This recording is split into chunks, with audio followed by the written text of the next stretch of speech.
नमस्कार, आप देख रहे हैं 4 टीवी न्यूज और मैं हूं आपके साथ स्वाति पांडे। वक्त हो चुका है न्यूज बुलेटिन का, तो चलिए नजर डालते हैं खबरों की ओर। पहली खबर आपको बता दें, सिद्धार्थनगर यूपी से है।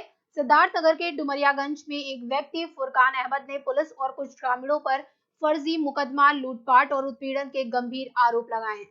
उनका कहना है कि कथित घटना का सीसीटीवी में कोई सबूत नहीं है और उनकी शिकायत पर भी कार्रवाई नहीं हुई। मामले की स्वतंत्र पुष्टि नहीं हुई है और पीड़ित ने निष्पक्ष जांच की मांग की है।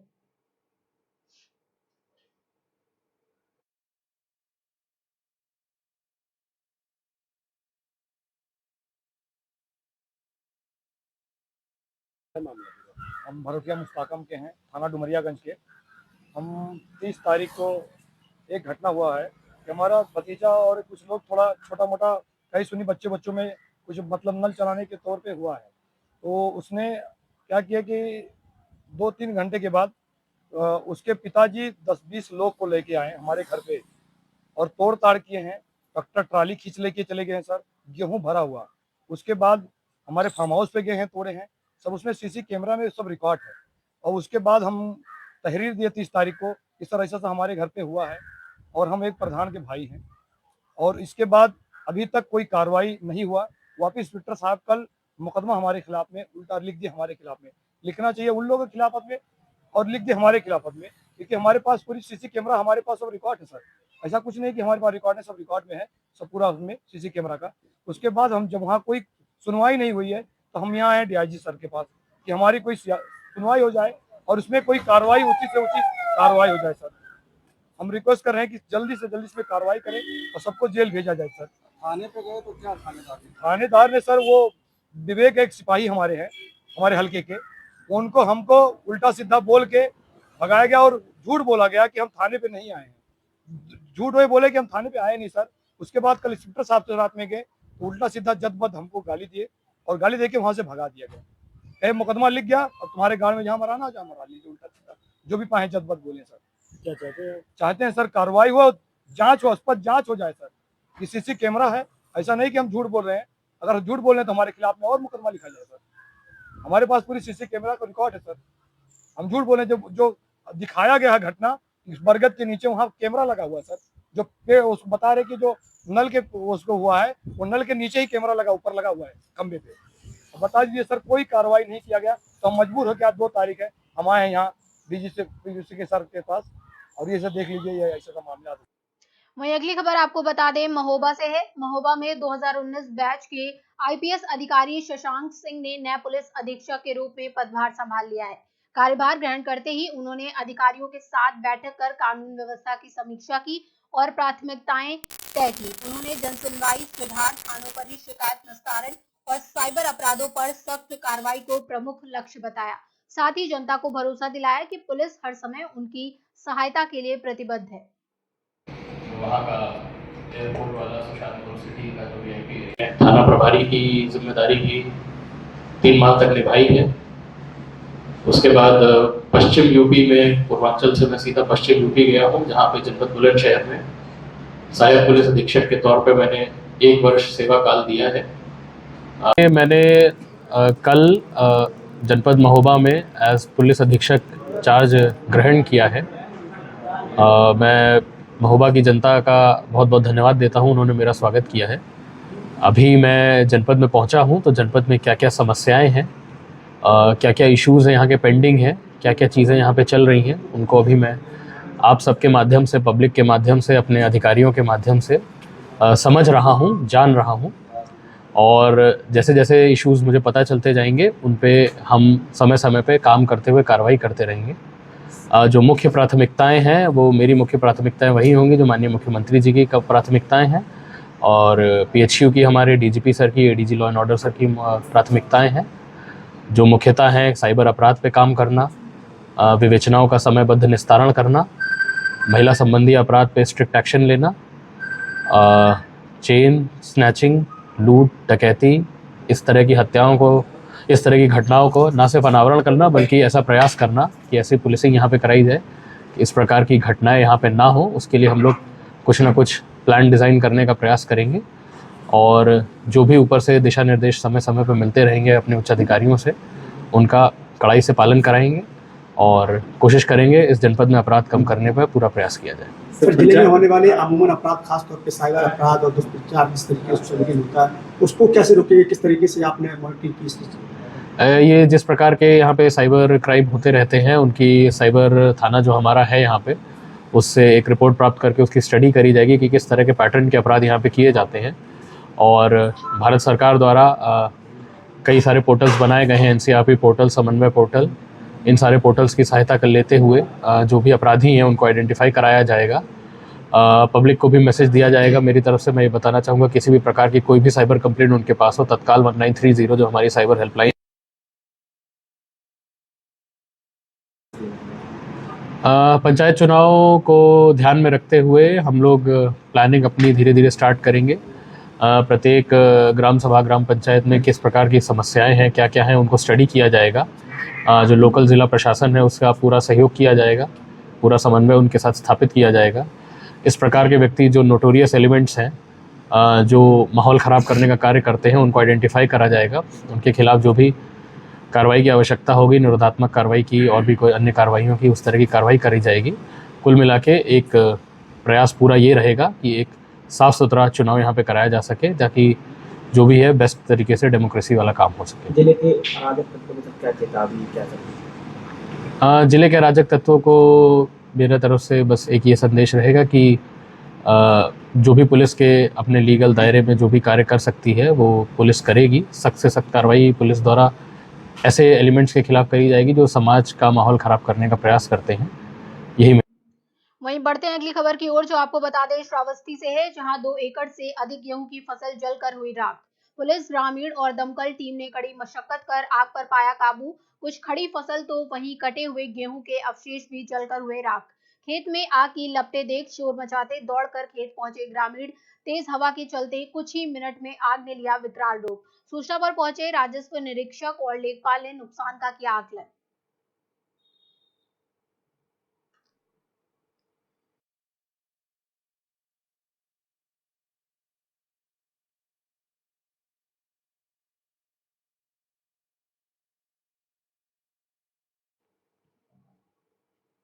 इसी क्रम में अगली खबर आपको बता दें श्रावस्ती से है, जहां गिलौला में अवैध रूप से चल रहे मिश्रा पाली क्लिनिक पर सीजीएसी अधीक्षक की टीम का छापा। बिना डॉक्टर और प्रशिक्षित स्टाफ के 2 गर्भवती महिलाओं का इलाज करते मिले लोग। संचालक विमलेश मिश्रा वैध कागजात नहीं दिखा सके, क्लिनिक किया गया सीज। 27 मार्च को इसी क्लिनिक में इलाज के दौरान गर्भवती महिला की मौत होने का मामला आया था सामने। इलाज कर रहा युवक शिव पूजन खुद को सीखने आया बताया। दोनों गर्भवती महिला को एम्बुलेंस से सीचीएस भेजा गया। आशा कार्यकर्ता की सूचना पर कार्रवाई, मामले की आगे की जांच जारी है।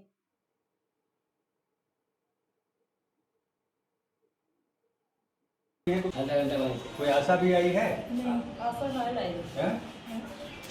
आशा नहीं है तो तुम सरकारी अस्पताल है यहाँ, वहाँ नहीं जा सकती?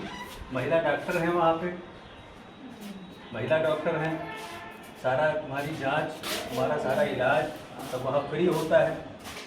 यहाँ पे आप चली आई है, यहाँ तो कुछ पैसे देने पड़ेंगे। सरकारी अस्पताल में भी। अगली खबर आपको बता दें सिद्धार्थनगर यूपी से है। भवानीगंज थाना क्षेत्र के धौरहरा गांव के पास 3 हमलावरों ने एक युवक पर धारदार हथियार से जानलेवा हमला कर दिया, जिससे वो गंभीर रूप से घायल हो गया। उसे पहले सीएचसी बेवा और फिर मेडिकल कॉलेज सिद्धार्थनगर रेफर किया गया, जहां उसकी हालत नाजुक है। घटना के बाद क्षेत्र में दहशत है और पुलिस की कार्यशैली पर सवाल उठ रहे हैं। पुलिस मामले की जांच कर हमलावरों की तलाश में जुटी है। पीछे से एक आके मार दिया है, एक में पकड़ के बैठ गया उधर। फिर इसके बाद में सामने वाला जिसको मैं देखा हूँ आस वो जेब से कुछ निकाला है, छुरी जैसा दुखा। उसके बाद निकाल के मारने लगे, खेद के मेरे को मारे।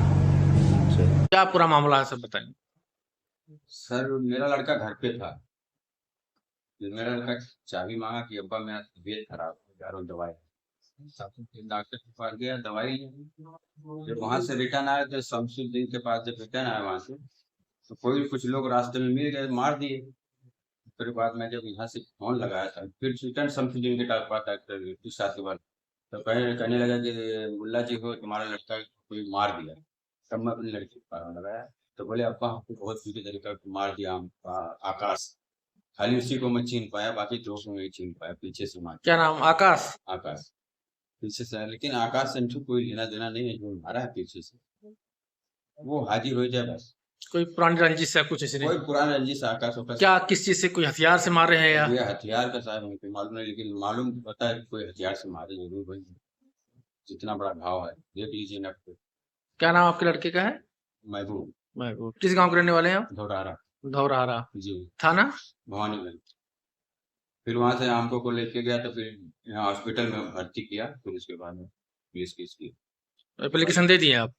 हाँ दे दिए। क्या नाम है आपका? महबूब भाई, ये कैसे, क्या घटना हुई आपके साथ? पट्टी उट्टी लगा हुआ है? मैं गया था भवानीगंज सर दवा लाने के लिए।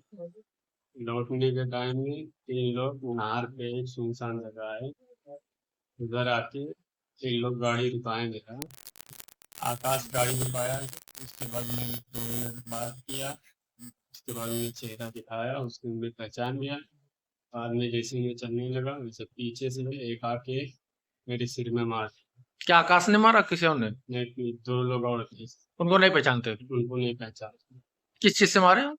कोयता से कोयता? कोयता, अच्छा अच्छा।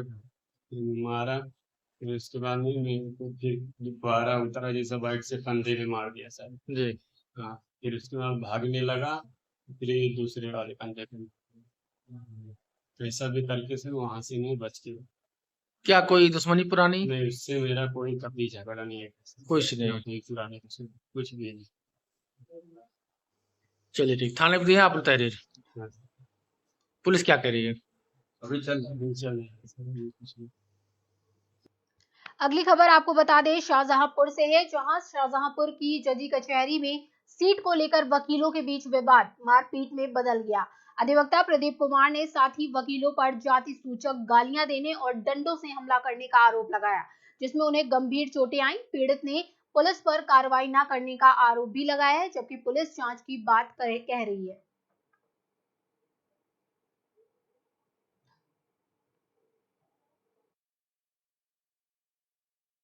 मेरे साथ झगड़ा हुआ है उस अनूप त्रिवेदी और उनके पिता राम कुमार त्रिवेदी। एक लड़का उनके पास मुंशी बैठता है विक्रांत, और उनके पास, इन लोगों के पास कम से कम 4-5 जूनियर लोग बैठते हैं। उन सब लोगों ने मिलकर मेरे साथ हाथापाई की, डंडों से मारपीट की और सीट के पीछे, मामूली से सीट के पीछे झगड़ा किया, जो कि मैंने कहा भी आसानी से उनसे कहा कि जो है कि आप मुझे भी बैठ जाने दो, पर उन्होंने नहीं बैठने दिया और जाति सूचक गालियां दी, चमट्टे कह के, और दुनियादारी उनसे कई मुझसे अपशब्द कहा, जिस कारण मेरी उनसे हाथापाई भी हुई और उन लोगों ने मुझको मारा पीटा। मैंने कहा भी तो मैं कपड़े फाड़ दिए, मेरे काफी चोटें आई शरीर दिए। और टच कराने के लिए मैंने इंस्पेक्टर साहब से बात भी की, जिन्होंने कहा कि मैं आ रहा हूं, अभी 1 घंटा हो गया है मुझे, पर अभी तक इंस्पेक्टर साहब यहाँ नहीं आए हैं और मेरे पक्ष में कोई कार्रवाई नहीं की गई है।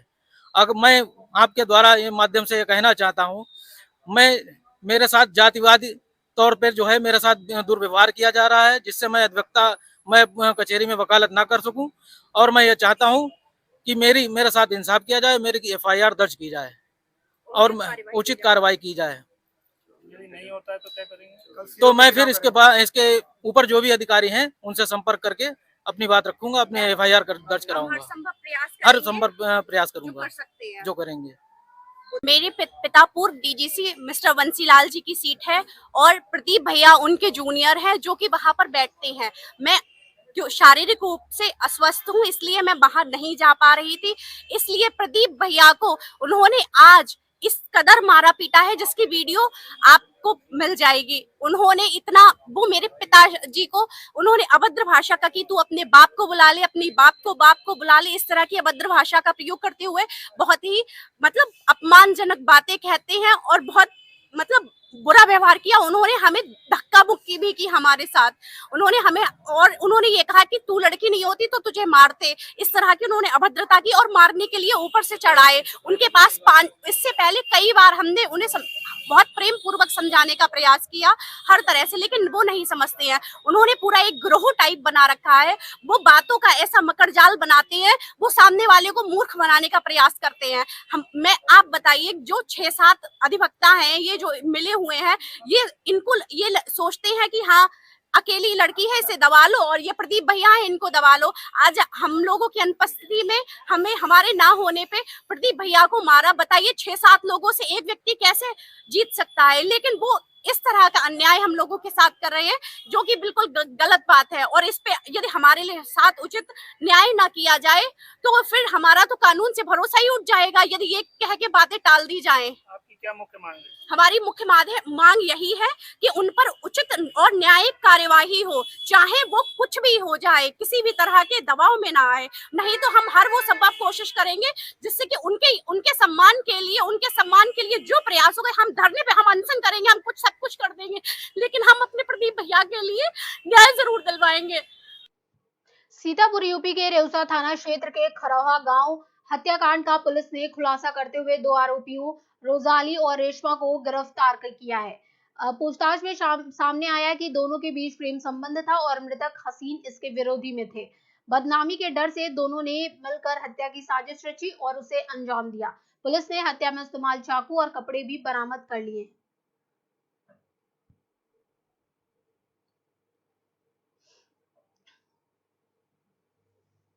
बहराइच यूपी जिले के खैरीघाट थाना क्षेत्र के अंतर्गत अंबरपुर गांव में एक 27 वर्षीय महिला शांति देवी की संदिग्ध परिस्थितियों में मौत हो गई।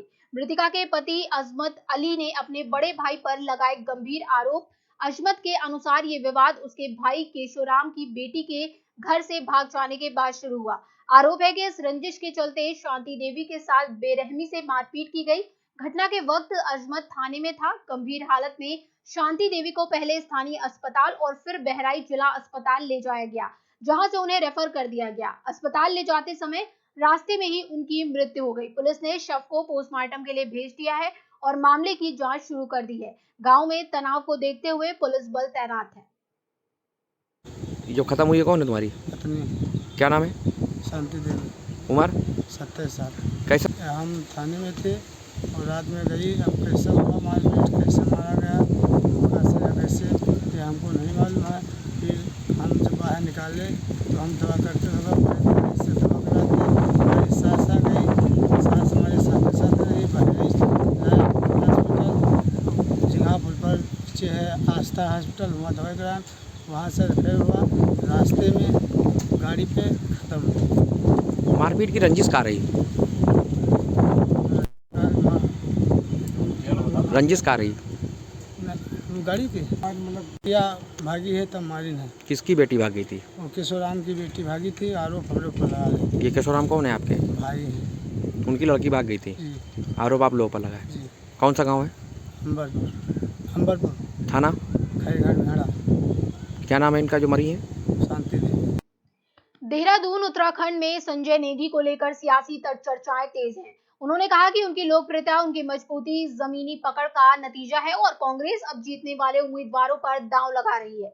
नेगी ने बताया कि उनकी किसी नेता से औपचारिक बातचीत नहीं हुई, लेकिन उनकी ज्वाइनिंग की चर्चा चल रही है। साथ ही उन्होंने हरीश रावत से मिलकर उनका राजनीतिक अवकाश खत्म करने का आग्रह भी किया।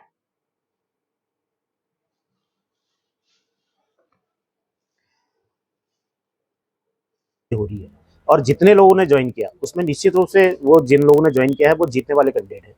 और मेरे को जहाँ से मीडिया के माध्यम से पता चल रहा तो कांग्रेस ने ये मन बनाया है कि इस बार एक सीट महत्वपूर्ण है और जो है हम जिताऊ कैंडिडेट को ही जो है टिकट देंगे। तो इसलिए मैं चर्चा में आया हूँ, क्योंकि मेरी तो बातचीत ना प्रदेश अध्यक्ष जी से हुई है कांग्रेस के, ना ही सीएलपी लीडर से हुई है, ना मेरी हरीश राव जी से कोई बातचीत हुई थी ज्वाइन करने की। और बिना कहे अगर मेरे को ज्वाइनिंग की बातें चल रही तो निश्चित रूप से कहीं ना कहीं जमीन पर मैं मजबूत हूँ, इसलिए मेरी चर्चा हुई। आगे का कदम किस तरह से रहेगा आपका? देखिए, हरीश रावत जी 15 दिन के अर्जित अवकाश में है। मेरी बात को लेकर उन्होंने ज्वाइनिंग नहीं होने को लेकर वो नाराज़ थे, जिसको लेकर आज मैं उनके आवास पे भी गया था और मैंने उनसे निवेदन भी किया है कि आपकी पार्टी को नुकसान हो रहा है, कांग्रेस को नुकसान हो रहा है आपके घर बैठने से, लिहाजा आप अपना जो अवकाश है वो समाप्त कीजिए। मेरी ज्वाइनिंग की बात वो बात की बात है, ज्वाइनिंग होगी या नहीं होगी, और दोनों पार्टियाँ मुझे अप्रोच कर रही है और यदि नहीं मैं किसी पार्टी को ज्वाइन करता हूँ तो अपने समर्थकों के साथ मिलकर 2027 की रणनीति बनाई जाएगी। अगली खबर हरिद्वार से आपको बता दें, जहां मुख्य सचिव आनंद वर्धन ने कुंभ मेला में किए जा रहे कामों का ध्यान स्तरीय निरीक्षण किया, तो वहीं उन्होंने व्यापारियों, तीर्थ पुरोहितों और संतों के साथ मिलकर आगामी कुंभ मेले को किस तरह से बेहतर बनाया जाए, इसको लेकर चर्चा की। मुख्य सचिव आनंद वर्धन ने मेला कंट्रोल टावर में अधिकारियों के साथ बैठकर कुंभ कार्यों की समीक्षा भी की। मुख्य सचिव ने कहा कि व्यापारियों, तीर्थ पुरोहितों के साथ मिलकर और किस तरह से बेहतर कार्य किया जा सकता है, इस पर चर्चा की गई। साथ ही साथ उनके कार्यों की समीक्षा की है। तीर्थ पुरोहितों ने कहा कि ये अर्ध कुंभ है और गंगा सभा ने अपने पंचांग में भी अर्ध कुंभ के स्नान पर्वों की तारीख घोषित की है। तीर्थ पुरोहितों ने इस अर्ध कुंभ को सरकार के कुंभ के रूप में मनाए जाने का भी स्वागत किया। व्यापारी का कहना है कि व्यापारियों के हितों को ध्यान में रखकर इस कुंभ में काम किया जाना चाहिए, जिसका व्यापारी हमेशा स्वागत करते हैं। और सर मैं आपको थोड़ा सा 6 महीने पहले की स्थिति में ले आता हूँ। दुकानें बंद पड़ी हैं, सीढ़ियाँ वैसी की वैसी टूटी पड़ी हैं।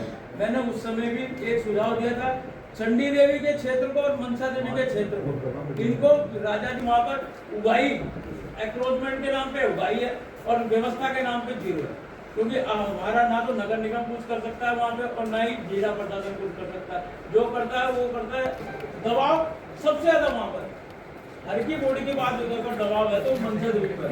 तो मेरा निवेदन आपसे है कि मनसा देवी और सर्विस लेन पे हो गया है सर पूरा, और सर्विस लेन से एडजॉइनिंग एरिया भारत माता मंदिर से भारत माता मंदिर के विदिन 10 days हम पूरा कर देंगे। पूरा सर हरिपुर का क्षेत्र जो कि हरिद्वार में नहीं, देहरादून में, पर वो भी पूरा सर करना है। उसमें सर हमारा मैक्सिमम काम कंप्लीट हो गया है। और ये सब आपने इंस्पेक्शन करवाया है, ये काम बहुत दिनों से हो गया लेकिन रोड एक्सप्लोर नहीं हुई, तो अभी बहुत डिले के बाद इनको अप्रूवल मिला है। ये करेंगे दूसरी जगह ये भी कर रहे हैं, कुछ जगह पिलोडी कर रहा है, तो ये टाइप करा के डब्ल्यूडी से कौन है? तो हैंडओवर हो गया था, वो सर हमने करा दिया, उसकी वहाँ पे ट्रेन टिकट करा दी और हमारा हॉटकेस का काम भी हो चुका। तो जितना सर ये कर दे हमारे से भी बहुत अपर रोड का अपर रोड में काम वाले जगह का अभी बड़ी तरीके से बताइए। तो ये वाला भी सर आप में वो कर देंगे तो हमारा आपने बताया पैसा आपने हैंडओवर कर दिया है। सर अपर रोड का आज से सर से आपका अपर रोड का टोटल काम कितने दिन में कंप्लीट हो जाएगा? 15 days में हम 15 अप्रैल की डेडलाइन दी है सर। 15 अप्रैल मतलब कल से बात कल हमने रिव्यू किया था इसका लास्ट पता, तो 15 अप्रैल तक हमें अपर रोड हमारा मीट तो आपने इनको हैंडओवर कर दिया है? आपका काम कब शुरू होगा पीडब्ल्यूडी का रेस्टोरेशन का? जो ये पोर्शन बता रहे हैं इसमें हम सर कल से स्टार्ट करा देंगे, ताकि एक तो जो हमें दिया था वो क्योंकि बहुत लंबाई तो है नहीं, 1.5 जितने टोटल कितना है, तो आप सिविल में कर रहे हो ना, क्योंकि अपर रोड पे ट्रंक नहीं है क्या? क्यों जल निगम जल संस्थान से है कोई पूरा? क्या वो जो ट्रंक सिविल ले हुआ था वो मंडल हमेशा आपके साथ है, मेला संपन्न कराने में हमेशा आपके साथ है, लेकिन जो इस तरह का बीच बीच में हल्ला मचता है कि कॉरिडोर है या कोई सी भी योजना आती है, पोर्ट टैक्सी है, इसको आप बैठ के क्लियर क्यों नहीं करते? बार बार एक व्यापारी जो है ना, एक बिल्कुल फ्री होकर अपना व्यापार करे, जैसा उसने जहाँ करना है। कभी आ जाता है ये सड़क चोरी हो रही है, कभी आता है ये सड़क ये ऐसा हो रहा है वैसा हो रहा है, कम से कम ये क्लियर करे। तो यही हमारी बातचीत हुई, हमने यही कहा कि आप फाइनल करो। तो क्या कुछ निर्णय हुआ नहीं हुआ? निर्णय हमने यही पूछा कि आप कौन सी ऐसी योजना ला रहे हो जो कम से कम स्थायी योजना हरिद्वार को मिल रही है। हमने कहा कि आप गंगा के किनारे एक टॉय ट्रेन लगाओ या मिनी अपूगर चलाओ, कोई पार्क ऐसे डेवलप करो, कोई ऐसे झूला करो, कोई ऐसा कुछ बम्पिंग जंपिंग करो पहाड़ के किनारे पे, जो कम से कम स्थायी व्यापार हरिद्वार को मिल सके। तो क्या अभी तक हमारे को आश्वासन यही मिला कि तो अभी इसके बाद कुछ दिन बाद हम बैठ के इस पर चर्चा करेंगे और एक फाइनल बात करेंगे कि हमारी ये योजना हरिद्वार के लिए आगे के लिए क्रियान्वित हो रही है। कुछ नाराजगी भी देखी जा रही थी। नहीं, नाराजगी कुछ नहीं है, कभी कभी ऐसा हो जाता है, ऐसा माहौल बन जाता है कि नाराजगी वाली ऐसी कोई बात नहीं है, सब अपने हैं। तो व्यापार मंडल कई हैं हरिद्वार में, सभी व्यापारी हित में है, ऐसा कुछ नहीं। देखिए, ये अर्धकुंभ ही है, लेकिन सरकार की भी ये कहा गया है कि हम अर्धकुंभ को कुंभ की तर्ज पर भव्य और दिव्य बनाना चाहते हैं। तो इसमें कोई गलत बात नहीं कही उन्होंने। अर्धकुंभ है, लेकिन उसको कुंभ के जैसा भव्य बनाए जाने की बात की जा रही है। और गंगा सभा ने जो हमारा पंचांग है उसमें भी अर्धकुंभ कहा है। सरकार की तरफ को जो हमने पत्राचार है उसमें भी अर्धकुंभ 2027 लिखा हुआ है। और जो हमारी तरफ से अर्धकुंभ के मुख्य स्नान पर्वों की जो तिथियां घोषित की गई हैं, जो हमने सरकार को भेजी हैं, उसमें भी अर्धकुंभ 2027 के प्रमुख स्नान पर्वों की तिथियां घोषित करके हमने कहा है। इसमें देखिए डिटेल्ड अभी जो भी हमारे आश्रम, धर्मशाला, होटल स्टेशन, व्यापार मंडल, इन लोगों के प्रतिनिधियों के साथ काफ़ी विस्तृत विचार विमर्श हुआ कुंभ 2027 के व्यवस्थाओं के संबंध में। उनके बहुत अच्छे सुझाव भी आए। उसके पश्चात अधिकारियों के साथ भी तैयारियों के संबंध में विचार विमर्श किया गया और उनको आवश्यक दिशा निर्देश भी दिए गए। निरीक्षण भी किया गया है सर। हाँ। किस तरह की देखा गया था कार्यों को? जो कार्य चल रहे हैं, जो स्वीकृत कार्य हैं, इम्प्लीमेंटेशन के स्टेज पे हैं, उसमें अधिकारियों, कंसर्न अधिकारियों के साथ उनका भी मौका मुआयना किया गया और जहाँ जहाँ जो भी आवश्यक निर्देश थे वो उनको दिए गए कि जिससे गुणवत्ता के साथ और समय के साथ वो कार्य पूर्ण किए जाए। फिलहाल इस वक्त की बुलेटिन में बस इतना ही। ऐसी ही तमाम खबरों के लिए आप देखते रहिए 4 TV न्यूज।